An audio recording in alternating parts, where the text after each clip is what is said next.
there's so much, to this process, just a really evolutionary process, very life-changing. I have definitely grown so much throughout the process. I've come to really understand what people mean when they say ayahuasca is the medicine that keeps on giving. I felt complete with the container in that time frame anyway, when I felt like I was driving the boat, like I could sit in the seat of like, okay, I've got this. Hello and welcome back to our podcast, Ayahuasca Avatars. And before we dive in with Nell today, if you are interested to be trained as an psychedelic integration facilitator, we have one more space to grab this year and take advantage of the $5,000 discount. So check it out on my website, avatarhealingarts.com, and just get in touch with me if you feel this call. Okay, so welcome, my dear sister. Thank you for accepting this invitation to the podcast. Oh, thank you. My honor.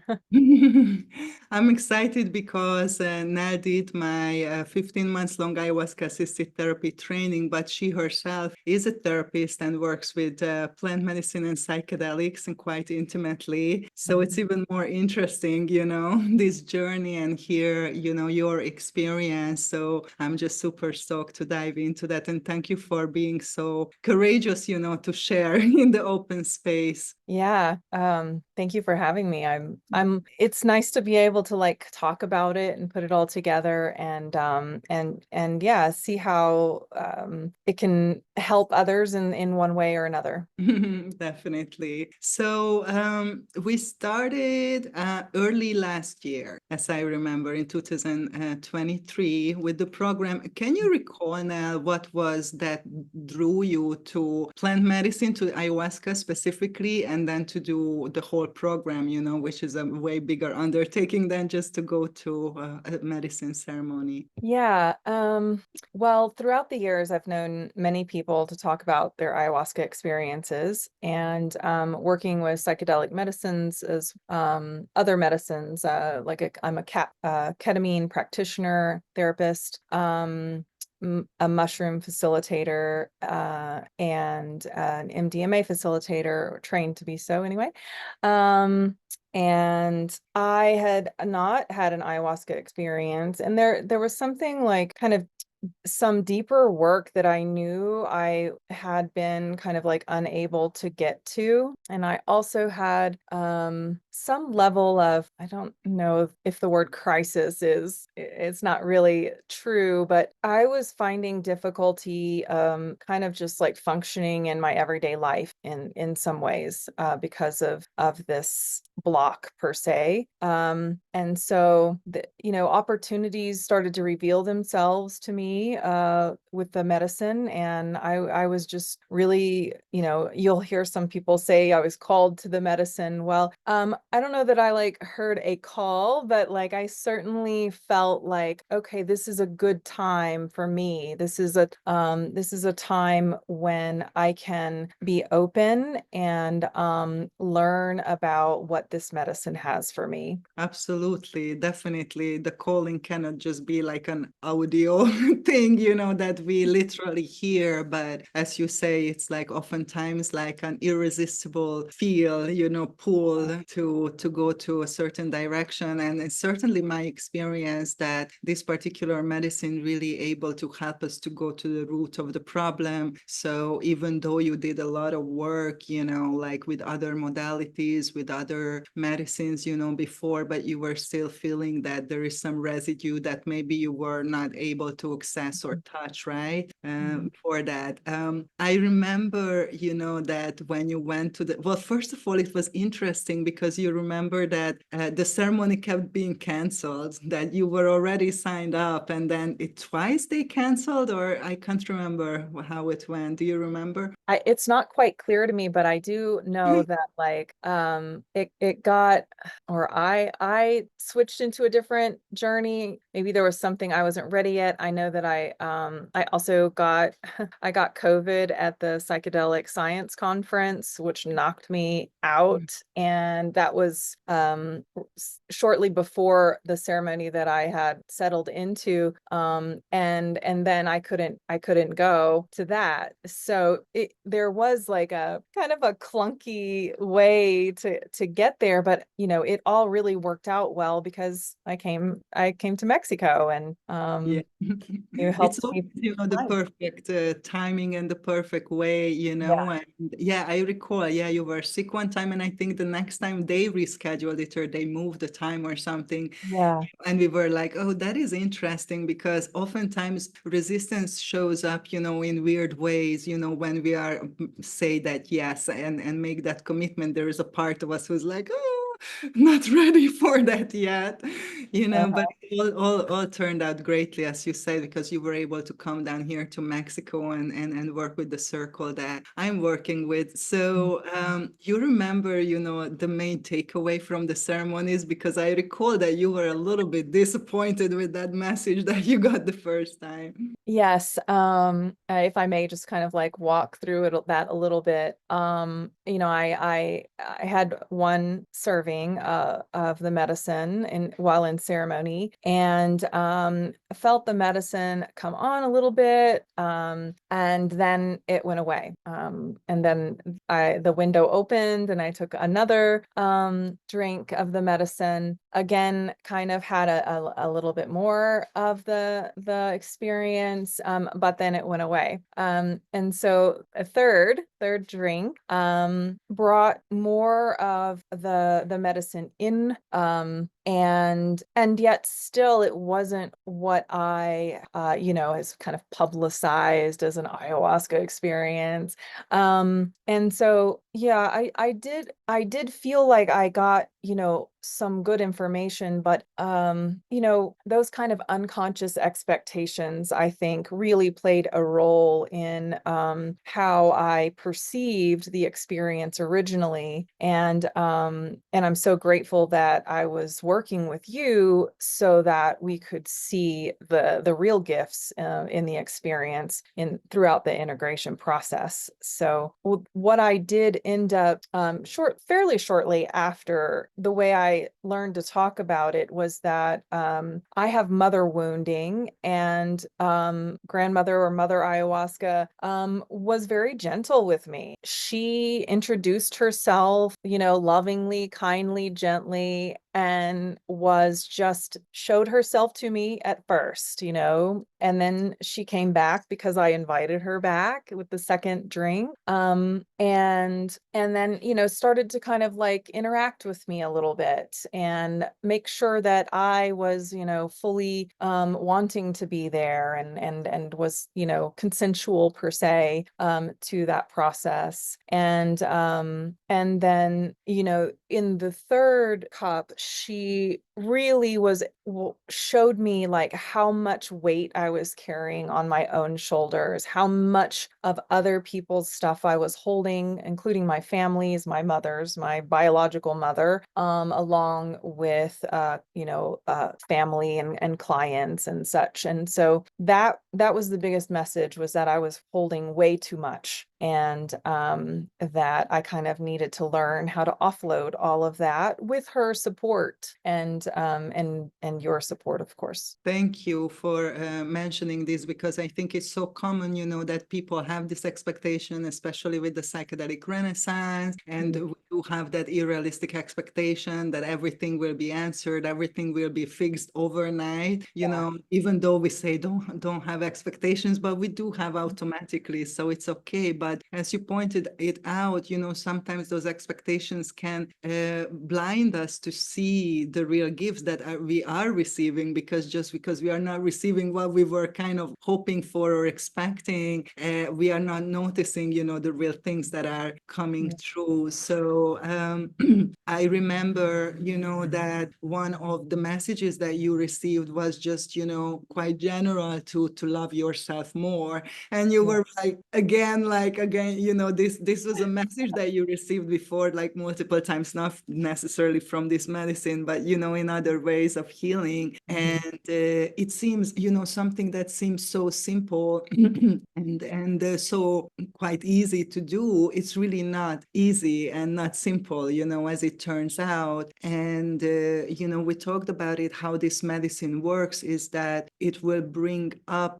what is not in alignment with what you are asking for. So in this case, what is not loving, what are the ways that we are not loving ourselves, not honoring ourselves for truth, and that's kind of the material that we are kind of unpacking in the integration process. Do you remember what were the things that were pointed out to you in the integration process as the bigger areas where you were still not loving, and accepting towards yourself, and it really came out, okay, this is an area that I need to work on a little bit more? Well, initially I had taken some time off post ceremony to really just be with everything that was part of my experience, and I needed it anyway. So I learned that, well, the steps I took in the beginning were more around like just taking time for myself, not working or not doing house duties or not like being with family or friends, or anything like that. Just going into nature and sitting, those kinds of, I don't know, being. It's like just being, right? Like that's what I was really learning again how to do.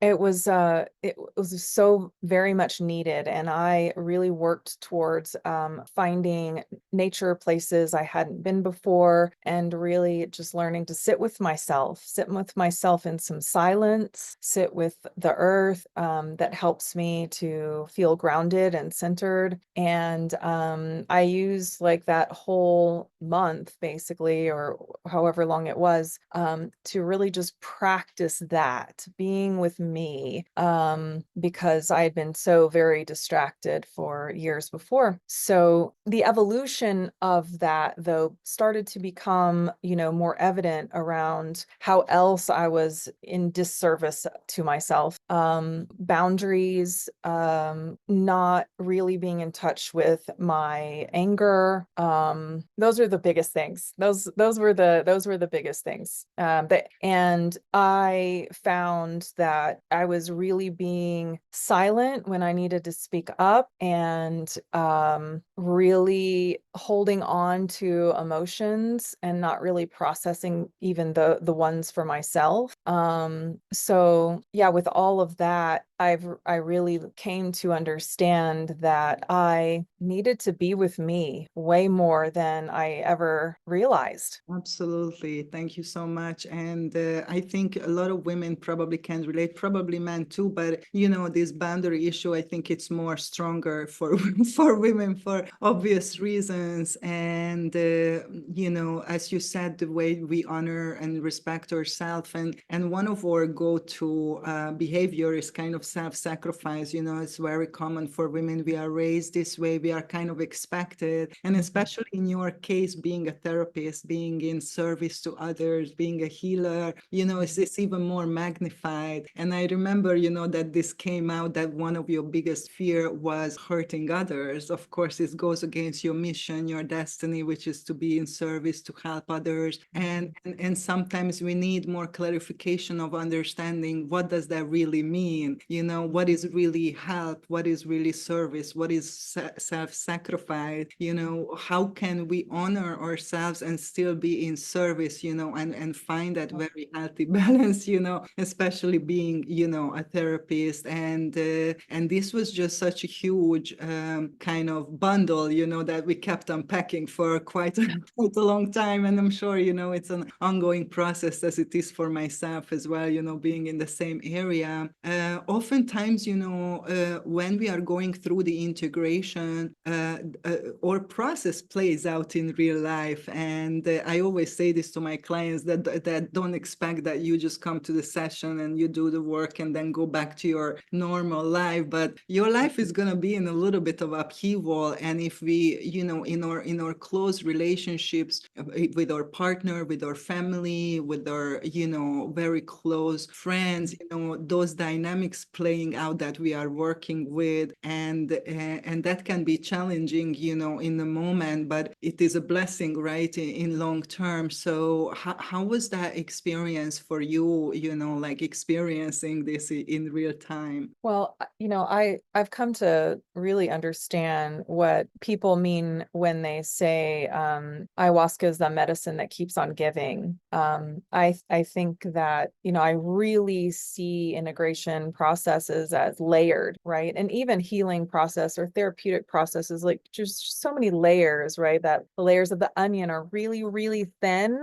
but they make a difference. Each time we pull a layer off, or it's released, then we get a clearer perspective. And the unpacking, I've come to also know that like I loop around my wounding. And so, we would make a little progress and then I would loop back and get stuck again a little bit, and this is why I, am so, thankful that I had someone to support me, because we need others. In this case, you were there to reflect, hey, here's this loop again, and noticing that I was stuck in some story or something to that effect, and really loosening it again. And I lost track of the question, so kind of like let me know if I'm not answering it.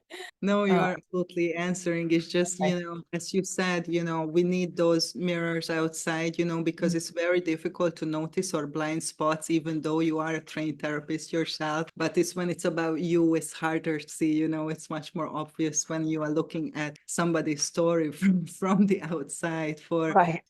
for sure, and then the close relationships becomes mirrors as well, that are really showing, and it can be difficult, to experience your whole process playing out in your primary relationships. Like how was that for you, and how could you navigate, these challenges? Well, I work with archetypal kind of energies, and so I really was working with the Great Mother, Grandmother Ayahuasca included, right? Like all of the mothers of the archetypal energies, and really, I think that helped me to reorganize my idea around mother, because so that wounding from my biological mother started to get reorganized in the integration process. And throughout like the process, I was having a lot of conflict with my husband,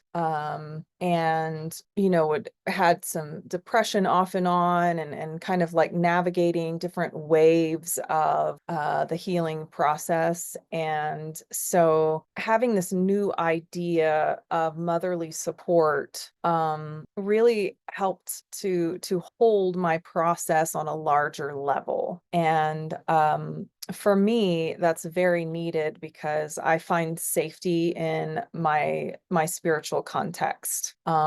So as I was, navigating conflict with my husband, finding new ways to set boundaries, finding new ways to ask for what I need, her gentle energy allowed me to find more gentleness with myself and with my husband in this particular way. Thank you. Yeah, the real meaning of love. We started to experience what is love. And we did work a lot with rewiring, belief systems and core Mhm. beliefs and limiting Yeah, beliefs, and yeah. working on the level of the mind, and especially a subconscious, that were, surfacing, and I remember we worked a lot around, what is love, what is not love, what is service, what is sacrifice, to really clarify for yourself, because oftentimes we grow up with definitions that are not healthy or not serving us, and we are just accepting it is normal, right? Mhm. Certain behaviors we accepting is normal. We started to look into of what is toxic and what is healthy expression of both the feminine and then the masculine energy, to be able to discern better, because really often, we just take things, oh, this is just like this, or men are just like that, and this is something I need to accept and just go with. But there was a lot of clarity, created, and I think, that you had so much more awareness, and that's what, the medicine helps us with, to increase that awareness and that clarity, so we can make the right choices. Do you feel that this was true for you? Absolutely. I mean, part of those layers I was talking about earlier were these like assumptions or beliefs or conditioning, that I came to recognize more clearly. And I think that it's so like there's so much, to this process that it's kind of almost like hard for me to I thank you for remembering all these little pieces and parts, because wow, there was just so much of just a really evolutionary process. So it's hard for me to speak to every little thing. But it instrumental, like still very life-changing, even though I didn't have this really big experience in the ceremony, I have definitely grown so much throughout the process. And I still have work to do, like I have grown immensely in self-awareness. Not only just like mental chatter and like analyzing and all the things that I'm kind of used to doing or have as a gift, actually, seeing things, intuiting things, but also myself, right? Like being way more in touch with my emotional content, my inner landscape, even my body, which I have, not really been associated with because of some of my own personal traumas. But I've really come into myself through this process. So beautiful. I have some notes because I wanted to, remember certain specific things. And, there's a couple of things that you shared towards the end of the process as a special takeaway that I want to just read it for you if you want to talk into any of the points. But I thought that was such a beautiful summary, because as you said, we all hold these old stories of the trauma and what happened, and we keep carrying those things, even though part of us wants to let go, but another part is just insisting, to hold that pain a little longer. This process is really excellent to make us see that, and make us aware that you can let go. It's okay to let it go now and to choose something different. So some things that you shared with me were: pleasure is true love, healing is true love, and salvation is true love, not sacrifice, which was the old right Yeah. pattern. The toxic masculine is unsafe, but the healthy masculine is protective. Hmm. From ancestral wounds come also ancestral wisdom and resilience. That was so beautiful. I getting chills, still reading it. I am grateful. I accepted my past and my heart softened. I choose to be the hero and not a victim anymore. I love myself enough to say no if I feel something I don't want. I feel like a different person, more authentic. I have better self-care, more love toward myself, more awareness, and I feel more empowered. Sorry, some noise.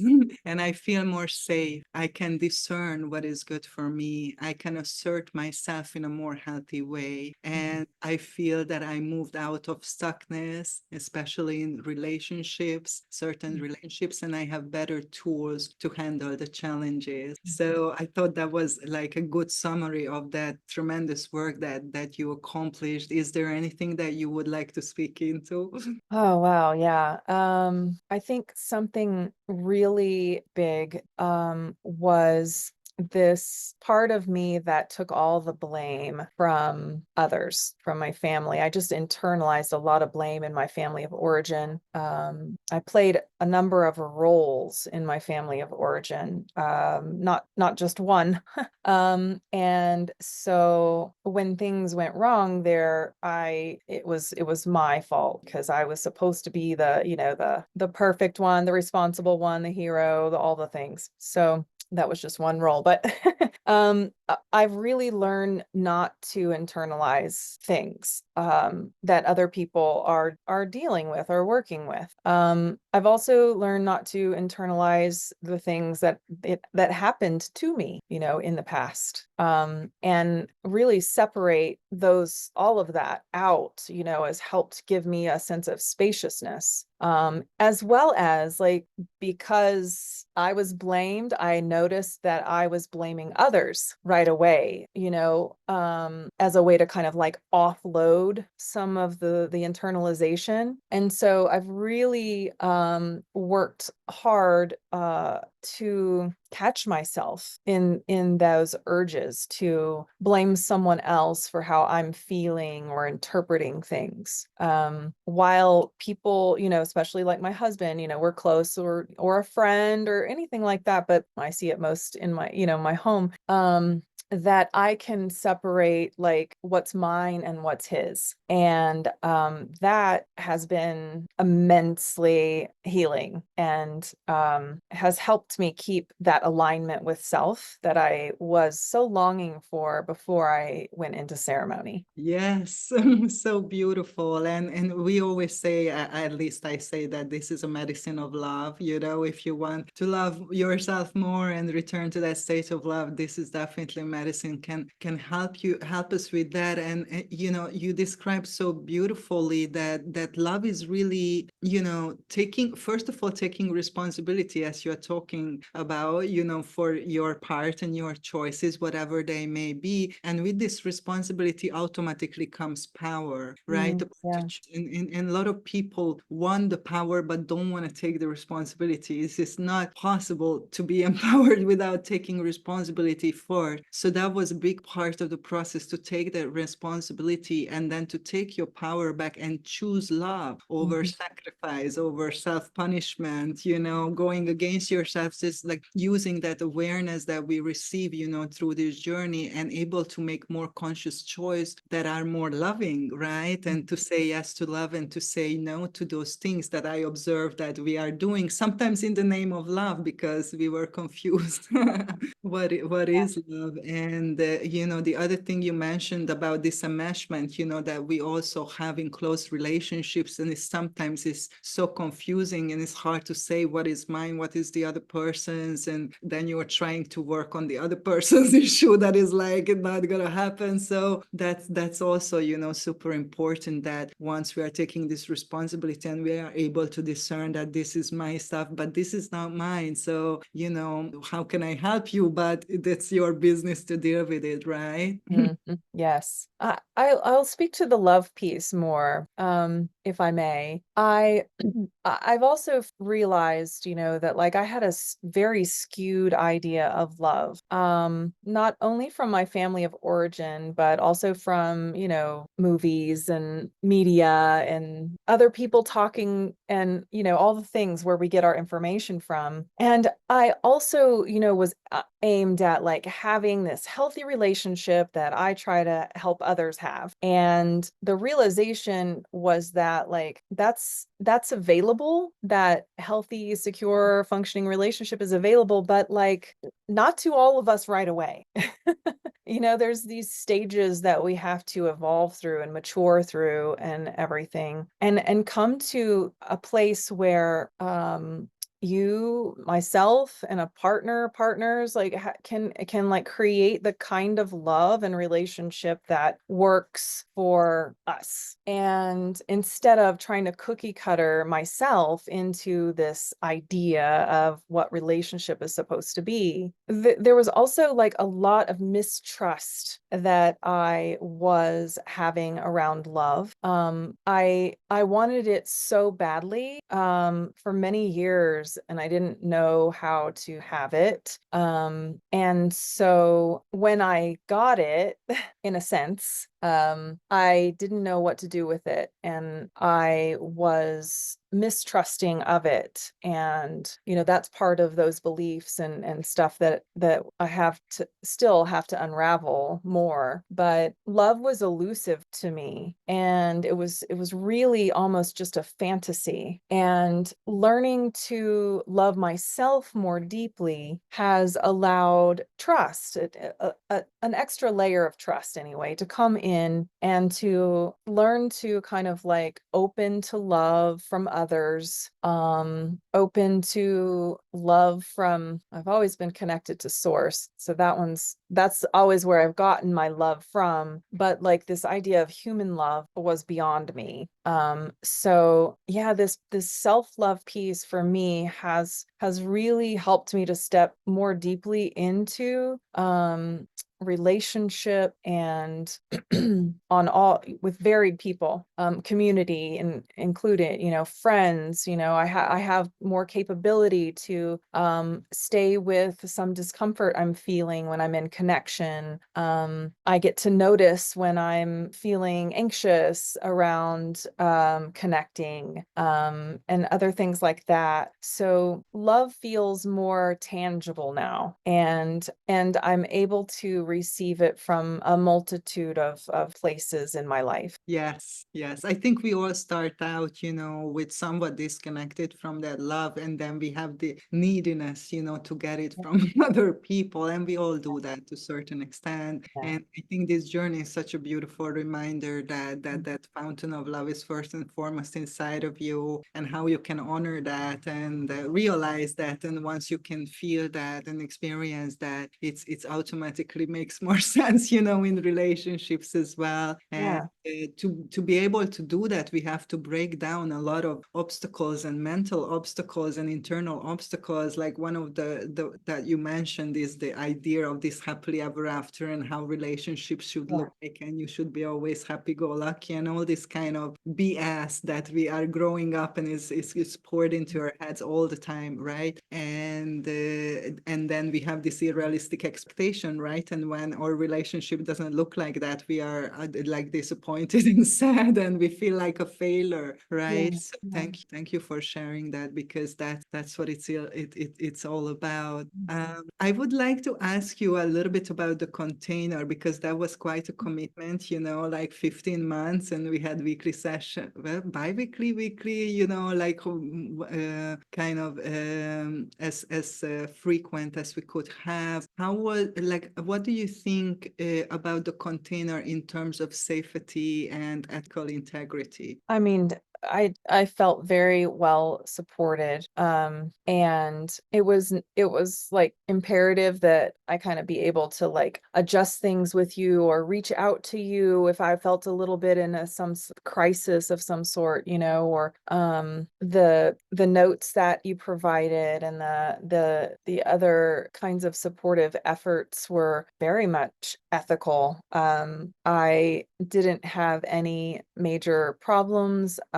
I think our kind of relationship throughout was also echoing the things that I was working on, internally, like asking for what I need and boundaries and things like that. Like, and that was part of the process. I very much love your approach, and I respect it highly. I think that it's a beautiful container because this medicine, like I mentioned before, is like it's an ongoing process. It's like we know with all the medicines, like there's always something that kind of comes back around, but I think ayahuasca there's such depth to it that we need to reflect often on how it's affecting our life, how the information and messages that were revealed to us during this ceremony are impacting and shifting things for us in our current day, which could be, 11 months down the road from the ceremony. So yeah, I very much felt held and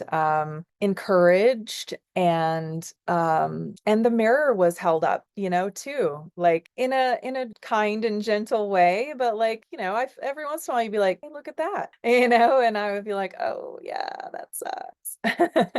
But I think that's part of the ethical piece I'm talking about, because that third party perspective is so important to what we're doing. So yeah, I really loved all of it. Thank you, sister. Yeah, it was a pleasure and an honor to work with you as well. And I have this question that I always wanted to ask, that because you work with other tools, other approaches, other medicines as well, can you put into words in any ways like how is working with this particular medicine is different, from other approaches or other substances?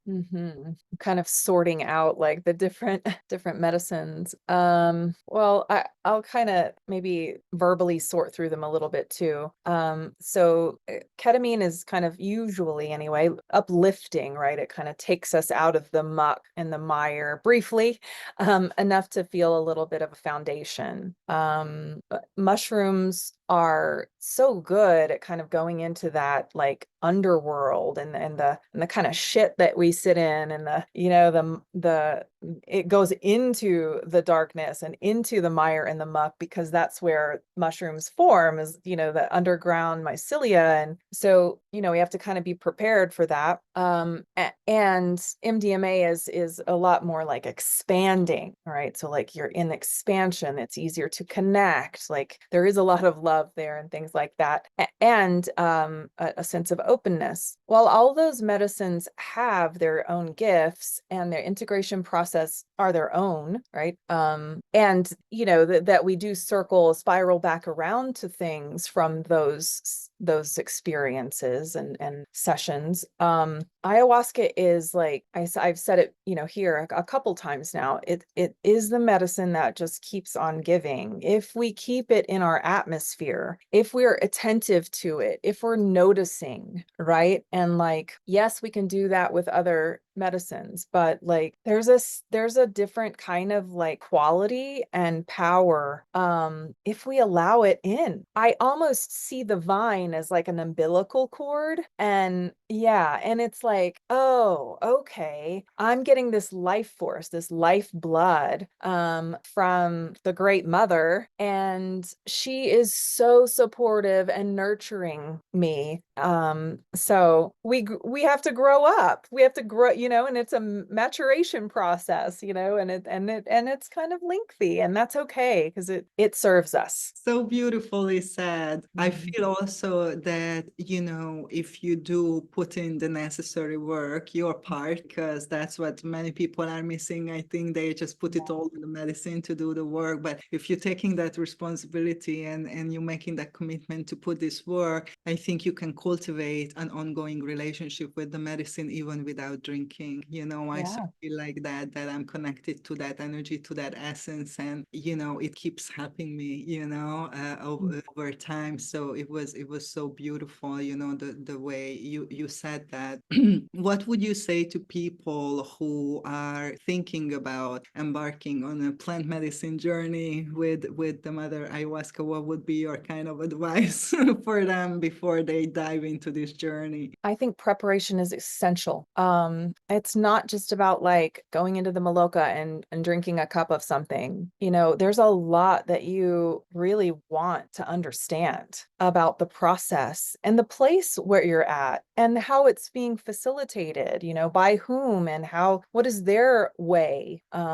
Is it rooted in ancient cultures, in indigenous practices, or is it something else? And how does it resonate with you? How will it serve your process? And so kind of knowing the guidelines per se of the actual ceremony is important, but also like preparing our psyche, right? We have to get into a mode of being able to receive what the medicine's gifting us. And so that takes its own kind of like process. I think we spent 3 or 4 months prepping. And before I even reached out to you, I had done a lot of my own prep work.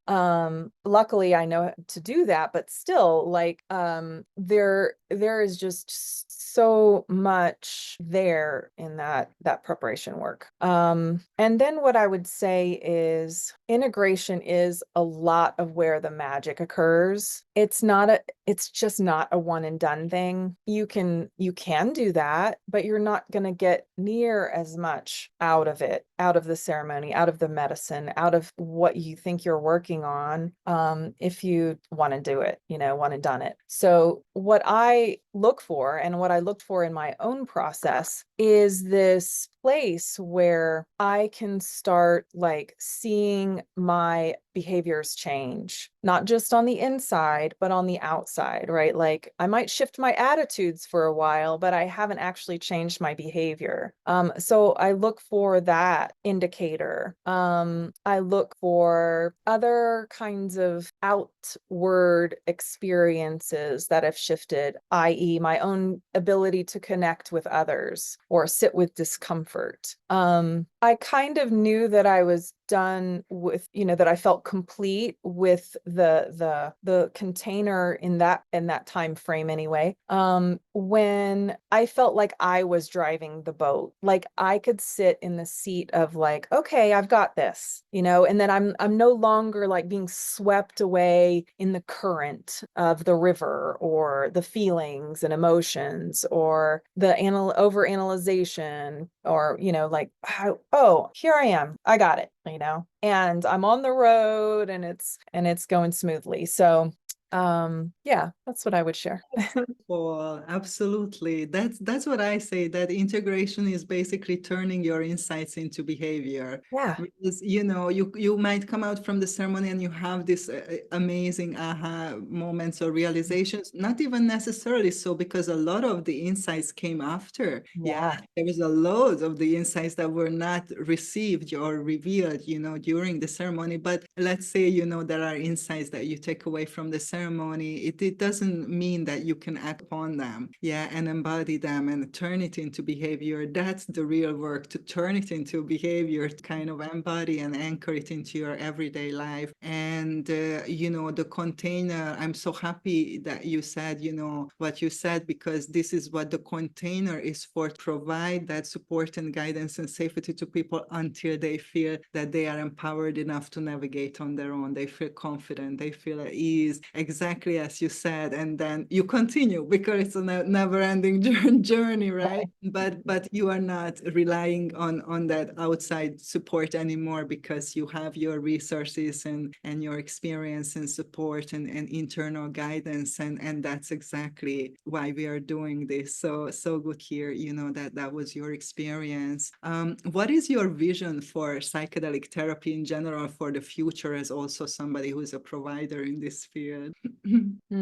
Well, part of my process is also like shifting how I approach my work, my offerings, and really recognizing that, that the structure that I provide for others has to be structured within myself first, right? Like, and so the scaffolding I think that I was working on before has now like really created something bigger. Psychedelic therapy is not for everyone, I'll just say that. But for the people who have the inclination or the desire to actually do this process that we're talking about today, right? Like this larger process. I've never known anyone who hasn't received what they were wanting to receive in the first place, if there is that devotion and commitment to the process. And so that's what I really want to encourage people, others, and remember myself, because I forget, right? Like, but like staying with it, staying with the process, trusting the process, trusting that like those intentions that I created will be attended to. They may not be, like starkly answered in the ceremony, but they're going to be attended to in one way or another in the process. So I'm just so grateful that you laid this foundation and created the structure that I needed to journey through the process. Thank you, sister. Yeah, absolutely. I so resonate with everything that you're sharing. And I think a lot of people who call to psychedelic therapy, they are looking for those breakthrough results. That's the main, ooh, so exciting, right? But as you said, we need that openness, willingness, commitment to Yeah. our process to do the necessary work that cannot be bypassed with any medicine. And then we need, the help of the plant spirits, and also we need a container, and we need for at least the beginning external guidance and support until we learn to navigate this new terrain that is not in our culture, not in our history. There's something that we are learning continuously. So beautifully said. Where can people find you? People who are interested to work with you? Do you have a website? I do. For those in Colorado and a number of other states, I'm at Soulful Relationships Psychotherapy. Luckily, soon I will be an official state providing mushroom facilitator. I work with ketamine already, and I'm poised to work with MDMA in the future when we get all the approvals we needed. But yeah, I primarily work with a lot of shadow work and archetypal energies, and along with that, like complex trauma, and I'm a sex therapist, so I work with sexual things in varied ways, including sexual trauma. And so relationship to the self, right? Like this process has been so integral to my own practice and offerings because I've been able to sink into myself more deeply. And so while I've always worked with relationship to others and the self, I'm like, that what is it called? Imposter syndrome, right? So at the beginning of this, I was having a lot of, before I went to ceremony, I was having a lot of imposter syndrome because I was having challenges in my own life around relationship. So on the other side, I feel a lot more confident in my work, a lot more confident in myself. And, I have deeper empathy for others who are struggling. And that depth of that depth of empathy is I think a really beautiful gift that I can give my clients. So I'm using it as a strength now instead of a weakness. Beautiful. Thank you so much for sharing. We're gonna share the website and any other contact details that you're willing to share. We're gonna put it into the description so people can reach you and work with you if they feel the calling. And yeah, for people who are just at the beginning of their plant medicine path and they are feeling the call, but they are still searching and preparing, for their first journey, we have a free ebook, Plant Medicine Safety. Everything you need to know before you go into a ceremony. It's free. You can download it from my website, avatarhealingarts.com. So go and download this book because I wish I would have known this 12 years ago. And somebody would have told me all this. So it's all the wisdom that I gathered over a decade. And this is like a gift of love from me to you. So go to our website and download this free ebook, and see you in the next episode. Thank you for listening, and leave a comment if you enjoyed this episode. Help us grow our community by sharing this episode with your friends and subscribe to our channel to receive the latest on ayahuasca-assisted therapy. To embark on your healing journey or to start a new career in psychedelic-assisted therapy, go to my website, avatarhealingarts.com, and get in touch. And of course, stay tuned for the next episode.